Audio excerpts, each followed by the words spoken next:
Assalamualaikum warahmatullahi wabarakatuh. Yang terhormat Bapak Muhammad Ubaidillah selaku dosen pengampu mata kuliah akuntansi lanjutan 2 dan teman-teman yang berbahagia. Marilah kita panjatkan puja dan puji syukur kehadirat Allah Subhanahu wa taala yang telah melimpahkan rahmat, taufik dan hidayahnya kepada kita semua. Sebelum menginjak ke materi, izinkan saya untuk memperkenalkan diri. Saya Hesti Dwi Jayanti, NIM 1903-10164. Di sini saya sebagai moderator dari kelompok 5 yang beranggotakan Sylvia Melina, NIM 1903-10150, Indi Lutfianti, NIM 1903-10152, Dina Undrat Stiana, NIM 1903-10154, Bagus Winur Cahyo, NIM 1903-10157, Umi Handayani, NIM 1903-10159, Rafina Aji Septiana, NIM 1903-10163, Farah Paradisa Arinal Marom, NIM 1903-10166. Baik, di sini kami akan membahas mengenai isu-isu lain dalam pelaporan konsolidasi. Dalam bab ini membahas topik pelaporan keuangan umum berikut yang berkaitan dengan laporan keuangan konsolidasian. Bab ini ada 4 subbab. Yang pertama yaitu laporan arus kas konsolidasian, yang kedua konsolidasi setelah akuisisi interim, ketiga perhitungan pajak konsolidasi, dan yang keempat laba per saham konsolidasi. Laporan arus kas konsolidasian. Perusahaan harus menyajikan laporan arus kas atau statement of cash flows pada saat pengeluaran laporan keuangan. Laporan keuangan konsolidasi sama dengan laporan arus kas yang disusun untuk entitas konsolidasi dan pada dasarnya disusun dengan cara yang sama. Laporan arus kas konsolidasi umumnya disusun setelah laporan laba rugi, laporan laba, dan neraca konsolidasi. Laporan arus kas tidak dimasukkan dalam kertas kerja konsolidasi 3 bagian, tetapi disusun dengan menggunakan informasi yang ada di ketiga laporan yang lain. Penyusunan laporan arus kas konsolidasi hanya memerlukan beberapa penyesuaian, seperti penyusutan dan amortisasi dari penghapusan diferensial pembelian. Selain yang digunakan dalam penyusunan laporan arus kas dari perusahaan individual, sebagaimana laporan keuangan konsolidasi yang lain, semua transfer antara afiliasi harus dieliminasi dalam penyusunan laporan arus kas konsolidasi. Walaupun penjualan dan pembelian aset merupakan sumber dan penggunaan kas dari masing-masing perusahaan, jika aktivitas tersebut terjadi seluruhnya dalam entitas konsolidasi, maka kas dari aktivitas tersebut tidak dapat dimasukkan ke dalam laporan arus kas. Perkenalkan, nama saya Umi Handayani, NIM 1903-10159. Saya akan melanjutkan presentasi dari teman saya. Selanjutnya yaitu ada penyusunan laporan arus kas konsolidasi. Laporan arus kas konsolidasi umumnya disusun setelah laporan laba rugi, laporan laba, dan neraca konsolidasi. Laporan arus kas tidak dimasukkan dalam kertas kerja di konsolidasi 3 bagian, tetapi disusun dengan menggunakan informasi yang ada di ketiga laporan yang lain. Jika menggunakan pendekatan tidak langsung dalam penyusunan laporan arus kas, dengan laba bersih sebagai titik awal, maka laba bersih konsolidasi harus disesuaikan dengan semua pos yang mempengaruhi laba bersih konsolidasi dan entitas konsolidasi secara berbeda. Penyusunan laporan arus kas konsolidasi hanya memerlukan beberapa penyesuaian seperti penyusutan dan amortisasi dari penghapusan diferensial pembelian, selain yang digunakan dalam penyusunan laporan arus kas dari perusahaan individual. Selanjutnya itu sebagaimana laporan keuangan konsolidasi yang lain, semua transfer antara afiliasi harus dieliminasi dalam penyusunan laporan arus kas konsolidasi. Walaupun penjualan dan pembelian aset merupakan sumber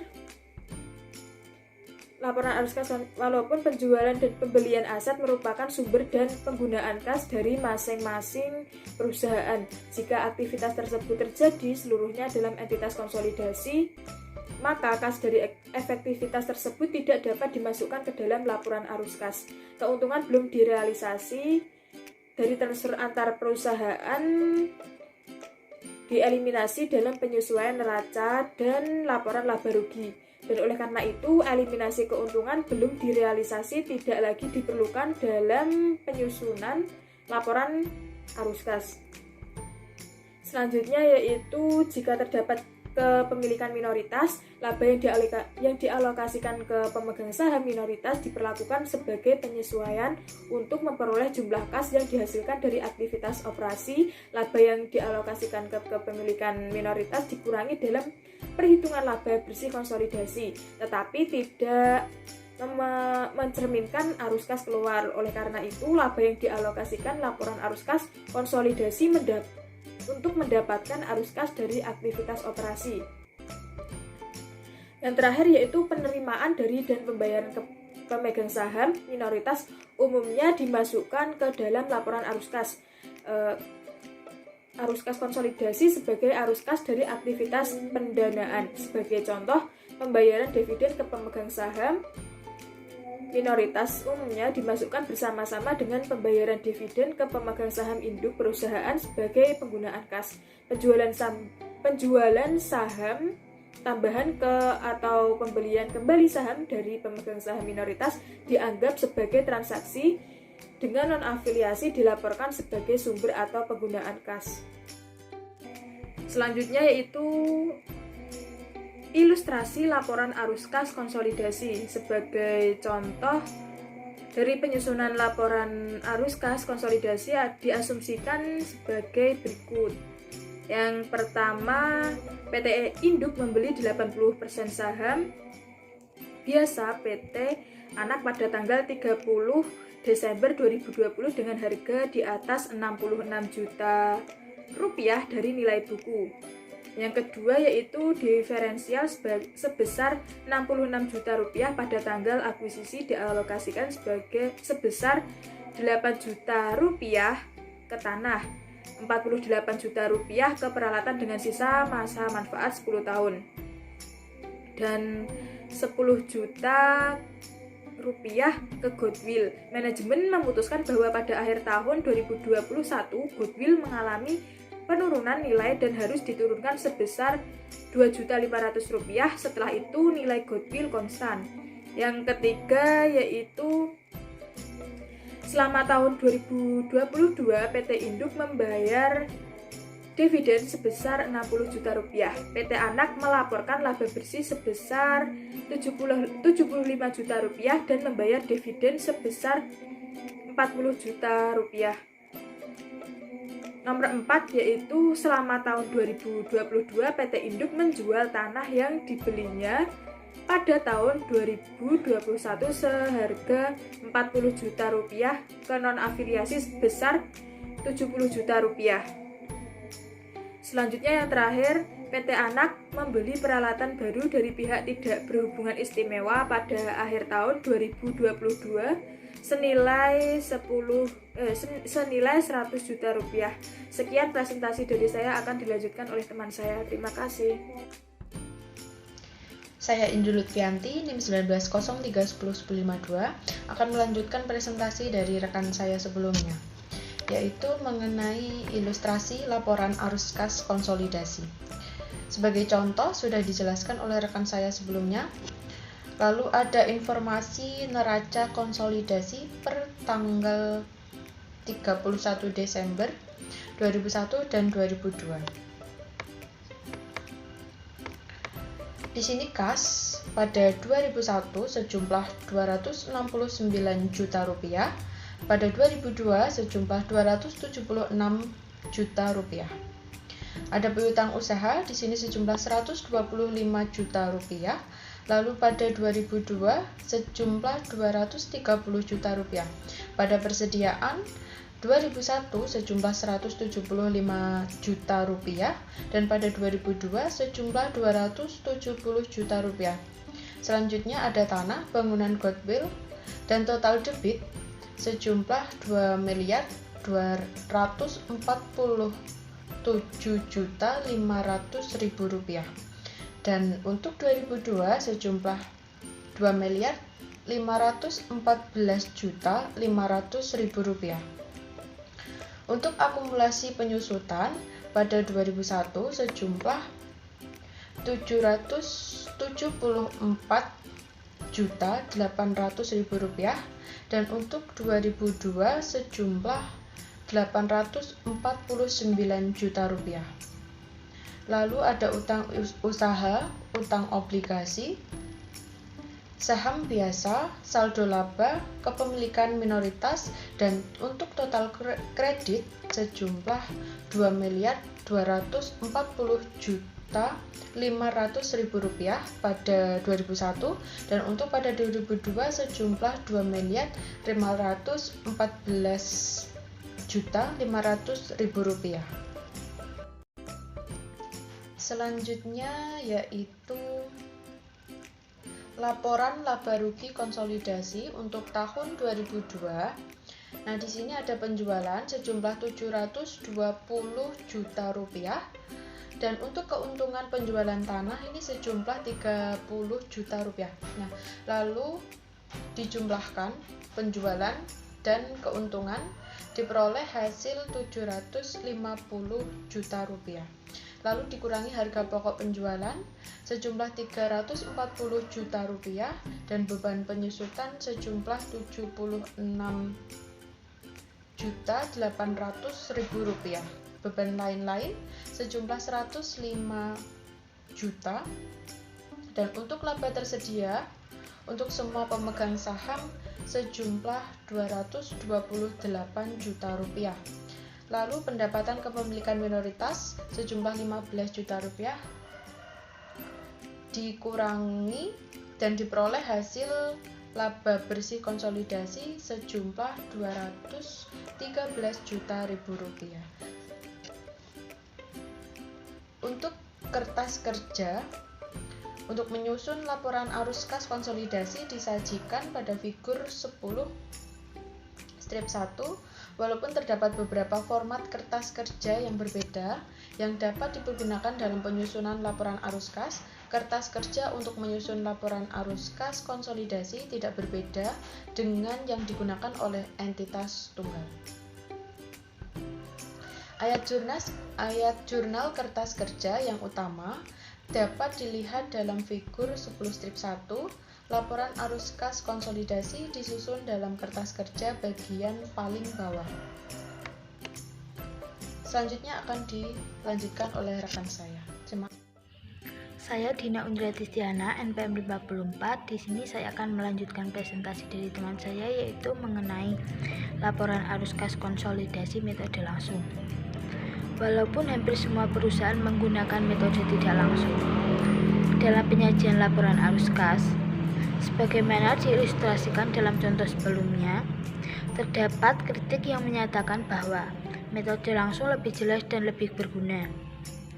Lembaga yang berwenang umumnya menyatakan preferensinya untuk metode langsung, walaupun tidak mengharuskan penggunaannya. Baik, materi selanjutnya yaitu mengenai kertas kerja untuk laporan arus kas PT induk dan anak perusahaan. Di sini kas sebesar 269 juta, di debit 7 juta, hasilnya 276 juta. Piutang usaha sebesar 125 juta, di debit 105 juta, hasilnya 230 juta. Persediaan sebesar 175 juta, di debit ada 95 juta, dan hasilnya yaitu 270 juta. Tanah sebesar 223 juta, di kredit ada 40 juta, sehingga hasilnya 183 juta. Bangunan dan peralatan di sini ada 1.448 juta, di debit ada 100 juta, sehingga hasilnya yaitu 1.548 juta. Goodwill di sini ada 8 juta, di kredit 2 juta, sehingga hasilnya 6 juta. Sehingga total saldo awal yaitu sebesar 2.248 juta. Saldo akhirnya yaitu 2.513 juta. Di sini akumulasi penyusutan sebesar 774.800. Di kredit ada 74.800. saldonya sehingga menjadi 849 juta. Utang usaha sebesar 200 juta. Di kredit ada 30 juta sehingga hasilnya 230 juta. Utang obligasi sebesar 300 juta, hasilnya juga 300 juta. Saham biasa sebesar 500 juta dan hasilnya juga 500 juta. Saldo laba sebesar 409 juta 200. Di debit 60 juta, di kredit 213 juta 200 sehingga hasilnya 562 juta 400. Dan kepemilikan minoritas yaitu sebesar 64 juta, di debit 8 juta, di kredit 15 juta, dan totalnya yaitu 71 juta. Sehingga total semuanya yaitu di saldo awal sebesar 2.248, di debit 375 juta, di kredit juga 375 juta.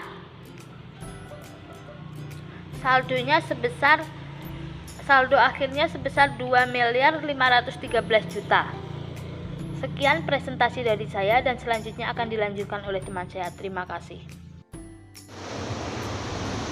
Saya Farah Paradisa nomor 1903101066. Di sini saya akan menjelaskan tentang laporan arus kas konsolidasi pada PT Induk dan Perusahaan tahun yang berakhir 31 Desember 2022. Arus kas dari aktivitas operasi. Laba bersih konsolidasi sebesar Rp213.200.000. Ada beban pendapatan, kerugian dan keuntungan non-kas yang dimasukkan dalam laba, yaitu ada beban penyusutan sebesar Rp76.800.000. Pendapatan dialokasikan untuk kepemilikan minoritas sebesar 15 juta, dikurangi dengan keuntungan penjualan tanah sebesar 30 juta rupiah, dikurangi dengan kenaikan piutang usaha sebesar 105 juta, dikurangi dengan persediaan sebesar 95 juta, ditambah dengan kenaikan utang usaha sebesar 30 juta rupiah. Kas bersih dihasilkan dan aktivitas operasi sebesar 105 juta rupiah. Selanjutnya, arus kas dari aktivitas investasi akuisisi peralatan sebesar 100 juta rupiah, ditambah dengan penjualan tanah sebesar 70 juta rupiah, dikurangi kas bersih digunakan dalam aktivitas investasi sebesar 30 juta rupiah. Selanjutnya ada arus kas dari aktivitas pendanaan. Dividen dibayarkan untuk pemegang saham induk perusahaan sebesar 60 juta rupiah, untuk pemegang saham minoritas sebesar 8 juta rupiah. Kas bersih digunakan dalam aktivitas pendanaan sebesar 68 juta rupiah. Kenaikan kas bersih sebesar 7 juta rupiah, ditambah kas pada awal tahun sebesar 269 juta rupiah, kas pada akhir tahun sebesar 276 juta rupiah. Arus kas dari aktivitas operasi penerimaan kas dari pelanggan sebesar 615 juta rupiah, dikurangi pembayaran kas pemasok sebesar 510 juta rupiah. Kas bersih dihasilkan dari aktivitas operasi sebesar 105 juta rupiah. Selanjutnya ada konsolidasi setelah akuisisi interim. Pada saat satu perusahaan membeli saham biasa perusahaan lain, anak perusahaan dianggap merupakan bagian dari entitas konsolidasi sejak saham tersebut diakuisisi. Oleh karena itu, pada saat anak perusahaan dibeli selama periode fisikal, bukan pada awal atau akhir periode hasil operasi, anak perusahaan yang dimasukkan ke dalam laporan keuangan konsolidasi hanya di bagian dari tahun ketika saham anak perusahaan dimiliki oleh induk perusahaan. Hasil operasi anak perusahaan yang dibeli selama periode fisikal dimasukkan ke dalam laporan laba rugi konsolidasi dengan salah satu dari dua cara berikut ini. Yang pertama ada pendapatan dan beban dari anak perusahaan dimasukkan ke dalam laporan laba rugi konsolidasi seakan anak perusahaan sudah diakuisisi sejak awal periode fisikal dan mengurangi bagian induk perusahaan atas laba sebelum akuisisi anak perusahaan di bagian paling bawah dari laporan laba rugi konsolidasi. Terus selanjutnya yang kedua hanya bagian pendapatan dan beban yang diperoleh anak perusahaan setelah tanggal penggabungan usaha dan dimasukkan laporan keuangan konsolidasi. Perkenalkan, nama saya Bagus Nurjaya, NIM 1903101057. Di sini saya akan menjelaskan tentang kertas kerja konsolidasi. Kertas kerja konsolidasi mencerminkan akuisisi intern saham PT Anak selama tahun 20X1. Disajikan pada Wikur 10.4 neraca percobaan PT Anak untuk saham 20X1 sama dengan yang digunakan sebelumnya dalam Wikur 5.5. Neraca percobaan PT Induk sama dengan Wikur 5.5 kecuali untuk jumlah kas yang mencerminkan pembelian intern. Begitu pula pendapatan dari PT Anak yang diakui oleh PT Induk. Jurnal eliminasi yang diperlukan dalam penyusunan kertas kerja konsolidasi per 31 Desember 20X1 adalah sebagai berikut. 4. Pendapatan dari anak perusahaan 24 juta. Dividen diumumkan 14.400.000. Investasi saham biasa PT Anak 9.600.000. Mengeliminasi pendapatan dari anak perusahaan. 5. Pendapatan untuk kepemilikan minoritas 10 juta. Dividen diumumkan 6 juta. Kepemilikan minoritas 4 juta. Mengalokasikan laba ke pemilik minoritas. 6. Saham biasa PT Anak 200 juta. Saldo laba 1 Januari 100 juta. Laba anak perusahaan pra-akuisisi 240 juta. Dividen diumumkan 60 juta. Investasi pada saham biasa PT Anak, kepemilikan minoritas mengeliminasi saldo investasi awal 16 juta rupiah sama dengan 20 juta kali 0,80. 6 juta sama dengan 20 juta kali 0,80. Jurnal E4 mengeliminasi pendapatan dari PT Anak yang diakui PT Induk sejak tanggal penggabungan usaha 30 juta kali 0,80. Pembagian PT Induk atas dividen yang diumumkan sejak tanggal penggabungan usaha 18 juta kali 0,80 dan perubahan akun investasi PT Induk sejak tanggal penggabungan usaha. Jurnal E5 mengalokasikan bagian kepemilikan minoritas atas laba PT Anak untuk sepanjang tahun. Pengeliminasian bagian kepemilikan minoritas atas dividen yang diumumkan PT Anak selama tahun 20X1 dan memasukkan peningkatan kepemilikan minoritas selama tahun berjalan. Jumlah yang dialokasikan ke kepemilikan minoritas tidak berpengaruh apakah penggabungan usaha dilakukan pada awal tahun atau selama tahun berjalan. Selanjutnya saya akan menjelaskan ilustrasi keuntungan belum direalisasi di SPT terpisah. Untuk tujuan ilustrasi perlakuan pajak penghasilan pada saat PT Induk dan PT Anak mengisi SPT terpisah. Asumsikan informasi berikut. 1. PT Induk memiliki 80% saham biasa PT Anak yang dibeli pada nilai buku. 2. Selama tahun 2021 PT Anak membeli persediaan senilai 23 juta dan menjualnya ke PT Induk dengan harga 28 juta. PT Induk masih memiliki seluruh persediaan tersebut pada akhir tahun 2021. 3. Tarif pajak federal dari negara bagian efektif untuk PT Induk dan PT Anak adalah 40%. Walaupun neraca percobaan PT Induk memasukkan laba sebelum pajak sebesar 50 juta dan beban pajak sebesar 20 juta dalam kurung 50 juta kali 0,40. Laba bersih konsolidasi dan laba yang dialokasikan ke pemegang saham minoritas didasarkan pada laba bersih direalisasi sebesar 27 juta yang dihitung sebagai berikut. Laba bersih PT Anak 30 juta ditambah kembali dengan beban pajak penghasilan 20 juta. Keuntungan belum direalisasi dari penjualan arus ke atas adalah 50 juta. Keuntungan belum direalisasi dari penjualan arus ke atas kurang 5 juta dan laba bersih direalisasi PT Anak sebelum pajak 45 juta. Pajak penghasilan atas laba direalisasi 40% kurang 18 juta. Laba bersih direalisasi PT Anak 27 juta. Laba bersih direalisasi PT Anak yang dialokasikan ke kepemilikan mayoritas 27 juta kali 0,80 sama dengan 21 juta, dan kepemilikan minoritas 27 juta kali 0,20 sama dengan 5.400.000. Laba bersih direalisasi PT Anak sama dengan 27 juta. Sekian presentasi dari saya, kurang lebihnya mohon maaf. Selanjutnya akan dilanjutkan teman saya. Terima kasih atas kesempatannya. Saya Rafina Aziz Septiana, NIM 1903101063. Di sini saya akan melanjutkan presentasi dari teman saya. Saya akan membahas tentang realisasi keuntungan pada periode berikutnya. Pada saat keuntungan antar perusahaan belum direalisasikan pada akhir suatu periode, kemudian diakui pada periode berikutnya, pengaruh pajak dari perbedaan temporer tersebut harus diperhitungkan lagi.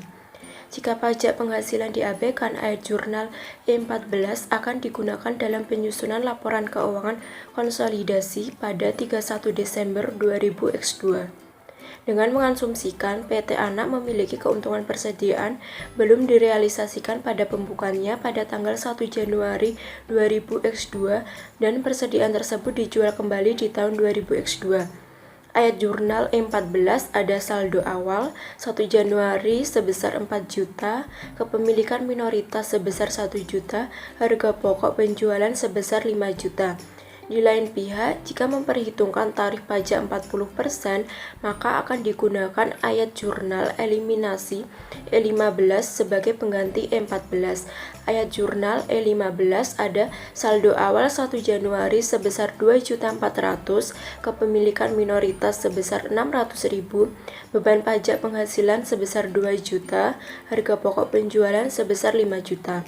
Mengeliminasi keuntungan persediaan awal, yang pertama ada saldo laba 2.400.000 sama dengan 5 juta dikurangi 2 juta dikali 0,80.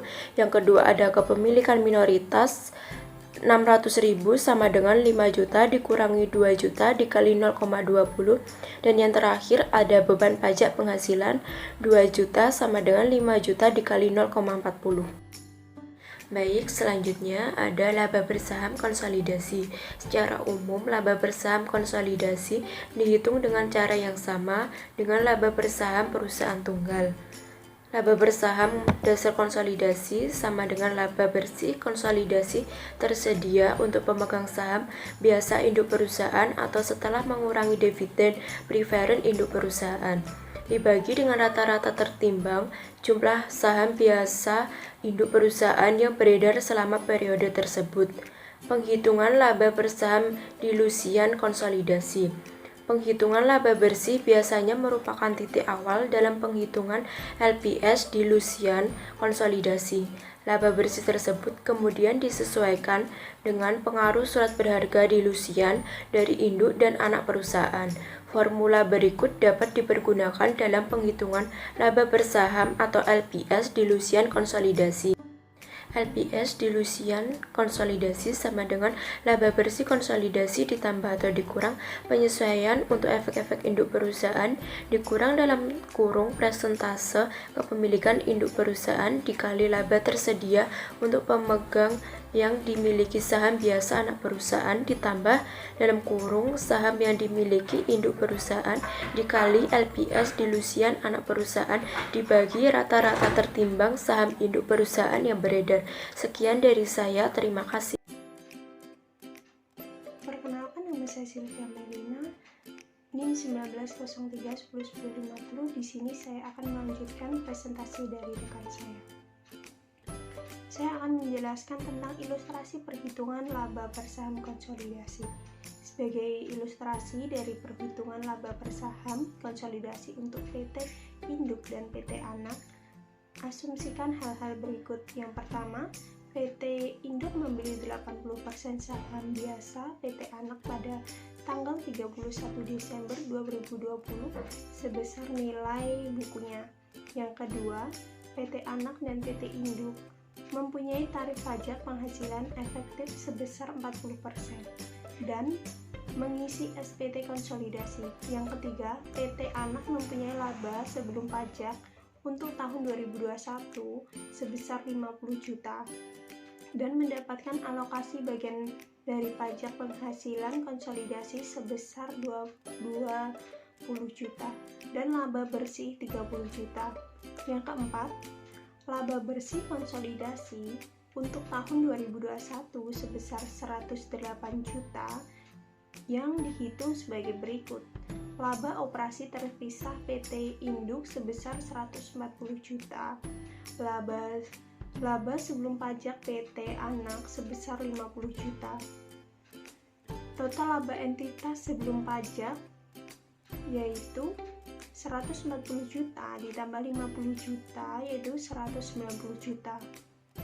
Pajak penghasilan konsolidasi 40% jadi 76 juta. 190 juta dikurangi 76 juta, total laba entitas sebelum pajak yaitu 114 juta. Dikurangi pendapatan untuk pemegang saham minoritas. 30 juta dikali 0,20 sama dengan 6 juta.